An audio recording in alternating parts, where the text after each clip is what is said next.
जय श्री कृष्ण। हमारे चैनल में आपका स्वागत है। आज हम जानेंगे कि श्रीमद् भागवतम का हमारे जीवन में क्या महत्व है। श्रीमद् भागवतम जिसमें भगवान श्री कृष्ण की अनेक लीलाओं का वर्णन किया गया है और यही भगवान श्री कृष्ण की मनमोहक लीलाएं सुनकर हमारा मन आज भी प्रफुल्लित हो जाता है। श्रीमद् भागवतम जो हमारा वैदिक और धार्मिक ग्रंथ है, इसके बारे में तो हमने कई बार सुना और पढ़ा भी होगा, किंतु यह अद्भुत और दिव्य ग्रंथ हमारे जीवन में किस प्रकार बदलाव ला सकता है और इसका महत्व क्या है, यही आज हम जानेंगे। तो चलिए आज के वीडियो का आरंभ करते हैं। तो इसे सुनने के लिए अंत तक हमारे साथ जुड़े रहना और इस चैनल को सब्सक्राइब भी कर लेना, जिससे कि हमारे द्वारा आने वाले सभी वैदिक और प्रमाणभूत रसप्रद कथाएं आप बिना किसी रुकावट के निरंतर सुन सकें। तो चलिए आज की कथा का आरंभ करते हैं। महर्षि व्यास कहते हैं, जिसका स्वरूप सच्चिदानंद घन है, जो अपनी सुंदरता और माधुर्य से सभी के मन को अपनी ओर आकर्षित करते हैं और अंततः सुखों की वर्षा सदैव करते रहते हैं, जिनकी शक्ति से इस संसार की उत्पत्ति, स्थिति और विनाश होता है। हम उनकी भक्ति का आनंद ले सके, इसीलिए हम भगवान श्री कृष्ण को निरंतर प्रणाम करते हैं। अब एक समय श्री सूत जी स्वस्थ मन से नैमिषारण्य क्षेत्र में अपने आसन पर बैठे थे। उसी समय शौनक आदि ऋषियों ने, जो भगवान की लीला कथा के रस में अत्यंत कुशल थे, वह सूत जी को प्रणाम किया और उनसे प्रश्न पूछा कि हे सूत जी, धर्मराज युधिष्ठिर जब श्री मथुरा मंडल में अनिरुद्ध के पुत्र वज्र और हस्तिनापुर में अपने पौत्र परीक्षित का राज्याभिषेक करके हिमालय की ओर आगे बढ़े, तो राजा वज्र और परीक्षित ने कैसा व्यवहार किया? तब सूत जी बोले, शौनक आदि ब्रह्मर्षि जब धर्मराज युधिष्ठिर और पांडव स्वर्गारोहण के लिए हिमालय चले गए, तो एक दिन सम्राट परीक्षित मथुरा गए। उनकी यात्रा का एकमात्र उद्देश्य वहां जाकर वज्रनाभ से मिलने का था। जब वज्रनाभ ने वहां समाचार सुना कि मेरे पिता तुल्य परीक्षित राजा मुझसे मिलने आ रहे हैं, तो उनके हृदय में प्रेम उमड़ पड़ा और नगर के बाहर आकर उनका स्वागत किया और प्रेम पूर्वक प्रणाम करके उनको अपने महल में ले आए। वीर परीक्षित भगवान श्री कृष्ण के परम भक्त थे। उनका मन निरंतर आनंद घन श्री कृष्ण चंद्र में ही विचरता रहता था। इसीलिए उन्होंने भगवान श्री कृष्ण के प्रपौत्र वज्रनाम को बड़े ही प्रेम से गले लगा लिया और फिर अंतःपुर में जाकर उन्होंने भगवान श्री कृष्ण की रोहिणी आदि पत्नियों को प्रणाम किया। श्री कृष्ण की रोहिणी आदि पत्नियां भी सम्राट परीक्षित का बहुत आदर करती थी। अब कुछ समय विश्राम करने के पश्चात जब राजा परीक्षित आराम से बैठे थे, तब उन्होंने वज्रनाभ से कहा, हे तात, आपके पिता और दादा ने मेरे पिता और दादा को बड़े बड़े संकटों से बचाया है। उन्होंने मेरी रक्षा भी की है। तब वज्रनाभ ने कहा, महाराज, आप जो मुझे बता रहे हैं वह आपके लिए बिल्कुल उपयुक्त है। आपके पिता ने भी मुझे धनुर्वेद की शिक्षा देकर मुझ पर बड़ा ही उपकार किया है। इसीलिए तो आज भी मुझे किसी भी बात की सहज भी चिंता नहीं है, क्योंकि उनकी कृपा से ही मैं सभी क्षत्रियों के सामने आज भी सुरवीरता से खड़ा रह पाता हूँ। किंतु मुझे मात्र एक ही बात की बड़ी चिंता रहती है। कृपा उस विषय पर आप कुछ कहे, उसके बारे में सोचे।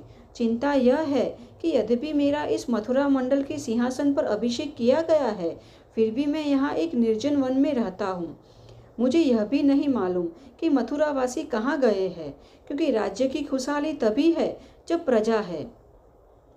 अब वज्रनाभ का यह संदेह दूर करने के लिए परीक्षित राजा ने महर्षि शांडिल्य को बुलाया। यही महर्षि शांडिल्य पहले नंद आदि गोपीजनों के पुरोहित रह चुके हैं। अब परीक्षित राजा का संदेश पाकर महर्षि शांडिल्य उसी क्षण अपनी कुटिया छोड़कर वहां आ गए। जब महर्षि शांडिल्य वहां पधारे, तो वज्रनाभ ने उनका विधि पूर्वक स्वागत किया और एक उच्च आसन प्रदान किया। तब शांडिल्य जी आसन पर विराजित होते हुए बोले, प्रिय परीक्षित और व्रजनाभ, मैं तुम्हें व्रज भूमि का रहस्य बताता हूँ। आप ध्यान से सुने। व्रज शब्द का अर्थ है व्याप्त होना। वृद्ध वचन के अनुसार व्यापक होने के कारण इस भूमि को व्रज कहा जाता है। सत्व, रज, तम, इन तीनों गुणों से परे जो परब्रह्म है वह सर्वव्यापी है, इसीलिए इसे व्रज कहा जाता है। वह अनादि, नित्य और अविनाशी है। इसमें जीवन मुक्त पुरुष निवास करते हैं। इस पर ब्रह्म स्वरूप व्रज धाम में नंद नंदन भगवान श्री कृष्ण का निवास है। उनका प्रत्येक अंग सच्चिदानंद स्वरूप है। वे एक आप्त काम है। प्रेम रस में डूबे हुए रसिक जन ही इसका अनुभव करते हैं। काम शब्द का अर्थ है इच्छा, अभिलाषा। व्रज में भगवान श्री कृष्ण की प्रिय वस्तुएं हैं। गाये, ग्वाले, गोपियाँ और उनके साथ ही कई लीला विहार आदि, यह सब यहाँ नित्य प्राप्त है। इसीलिए श्री कृष्ण को आप्त काम कहा जाता है। भगवान श्री कृष्ण इस रहस्य लीला प्रकृति से परे है। जैसे जैसे वे प्रकृति के साथ खेलते हैं, दूसरों को भी उनकी लीला का अनुभव होता है। प्रकृति के साथ होने वाली लीला से ही रजोगुण, सत्वगुण और तमोगुण के माध्यम से सृष्टि, स्थिति और प्रलय की प्रतीति होती है।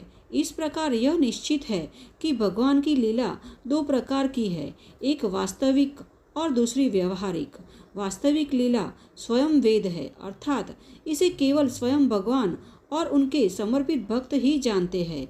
जीव के समान जो लीला होती है वह व्यवहारिक लीला है। वास्तविक लीला के बिना व्यवहारिक लीला नहीं हो सकती, किंतु व्यवहारिक लीला कभी भी वास्तविक लीला के क्षेत्र में प्रवेश नहीं कर सकती।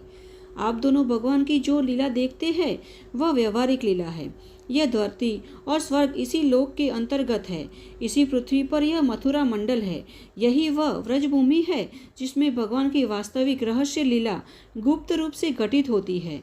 वे कभी कभार सभी प्रेमी हृदय भक्तों के बीच देखे जाते हैं। कभी कभार 28वें द्वापर युग के अंत में जब भगवान की रहस्य लीला के आधिकारिक भक्त यहाँ एकत्रित होते हैं, जैसे कि कुछ समय पहले हुआ था, भगवान अपने अंतरंग परिवार के साथ अवतार लेते हैं। उनके अवतार का उद्देश्य यही है कि रहस्य लीला के आधिकारिक भक्त भी उनके अंतरंग परिवारजनों के साथ लीला रस का आस्वादन कर सके। इस प्रकार जब भगवान अवतार लेते हैं, उस समय भगवान के शुद्ध भक्त भी अवतार लेते हैं। उसी समय भगवान के अत्यंत प्रिय देवता और ऋषि आदि भी पृथ्वी पर चारों ओर अवतार लेते हैं। अभी जो अवतार धारण किया था उसमें भगवान ने अपने सभी भक्तों की अभिलाषा पूर्ण कर अब वह अंतर ध्यान हो चुके हैं। और इससे यह निश्चित है कि यहाँ पहले 3 प्रकार के भक्त उपस्थित थे, इसमें कोई संदेह नहीं है। यह 3 प्रकार के भक्तों की पहली श्रेणी में वे है जो भगवान के शाश्वत अंतर्गत पार्षद है, जो भगवान से कभी अलग नहीं होते। दूसरे वे है जो ईश्वर की आंतरिक लीला में प्रवेश की इच्छा रखते हैं। और तीसरे प्रकार में देवता आदि आते हैं। इसमें से जो देवता आदि के अंश से अवतरित हुए थे, उन्हें भगवान ने पहले ही व्रजभूमि से हटाकर द्वारका में भेज दिया था। तब भगवान ने ब्राह्मणों के श्राप का लाभ उठाया और यदुकुल में अवतरित देवताओं को स्वर्ग में भेज दिया और उन्हें फिर से अपने अधिकार पर स्थापित कर दिया। और जो लोग एकमात्र भगवान को प्राप्त करना चाहते हैं, उन्हें प्रेमानंद स्वरूप बनाकर भगवान श्री कृष्ण ने सदा के लिए अपने पार्षदों में शामिल कर लिया है। जो नित्य पार्षद है, वे यद्यपि यहाँ गुप्त रूप से होने वाले नित्य लीला में सदैव उपस्थित रहते हैं, परंतु उन मनुष्य के लिए लुप्त हो गए हैं जो उन्हें देखने के लिए अधिकृत नहीं है। जो व्यवहारिक लीला में स्थित है, वे शाश्वत लीला को देखने के लिए अधिकारी नहीं है। इसीलिए यहाँ आने वाले सभी को चारों ओर निर्जन वन सुना ही सुना दिखता है। संपूर्ण मार्ग एक निर्जन वन की तरह दिखाई देता है, क्योंकि वे वास्तविक लीला में स्थित भक्तजनों को नहीं देख पाते। अतः व्रजनाभ, आपको बिल्कुल भी चिंता करने की आवश्यकता नहीं है। मेरी आज्ञा से आप यहाँ बहुत से गांव बसाए। ऐसा करने से आपकी सभी मनोकामना अवश्य पूर्ण होगी। जहाँ भगवान श्री कृष्ण ने लीला की है, उसी अनुसार आप उस स्थान का नाम रखकर आप अनेक गांव बसाए और इस प्रकार दिव्य व्रजभूमि की भली प्रकार से सेवा करते रहे। गोवर्धन, मथुरा, गोकुल, नंदगांव और बरसाना आदि स्थानों में आपको अपने लिए शिविर बनानी चाहिए और भगवान की लीला स्थान, नदी, पर्वत, घाट उन स्थानों पर रहना चाहिए। सरोवर, तालाब तथा कुंज, वन आदि की सेवा करते रहना चाहिए। ऐसा करने से आपके राज्य में प्रजा अत्यंत संपन्न होगी और आप भी प्रसन्न होकर सुखपूर्वक शासन कर सकेंगे। यह व्रजभूमि सच्चिदानंदमय है, इसीलिए आपको प्रयत्नपूर्वक इस भूमि की सेवा करनी चाहिए। हे वज्रनाभ, इस व्रजभूमि की सेवा करते करते आप एक दिन उद्धव जी के दर्शन करोगे। तब तुम अपनी माताओं समेत उनसे इस भूमि और परमेश्वर की लीला का रहस्य जानोगे। तो इस प्रकार मुनि सांडिल्य जी ने दोनों को आश्वासन दिया और भगवान श्री कृष्ण का स्मरण करते करते अपने आश्रम की ओर प्रस्थान कर गए। और उनकी बातें सुनकर परीक्षित राजा और वज्रनाभ दोनों अत्यंत प्रसन्न हुए और फिर से मथुरा मंडल के निर्माण का निश्चय कर लिया। तो यह थी आज की हमारी कथा। यह कथा आपको कैसी लगी ये हमें कमेंट बॉक्स में लिखकर अवश्य बताना, और अच्छी लगी है तो एक लाइक अवश्य करना, क्योंकि आपका एक लाइक हमें ऐसी ही वैदिक और धार्मिक कथाओं का प्रचार करने में प्रोत्साहित करती है। और इस कथा को अपने मित्र और परिवार में भी शेयर करना, क्योंकि उन्हें भी यह कथाएं सुनने का लाभ मिल सके। तो चलिए इस कथा के अगले अध्याय के साथ फिर से मिलते हैं। जय श्री कृष्ण।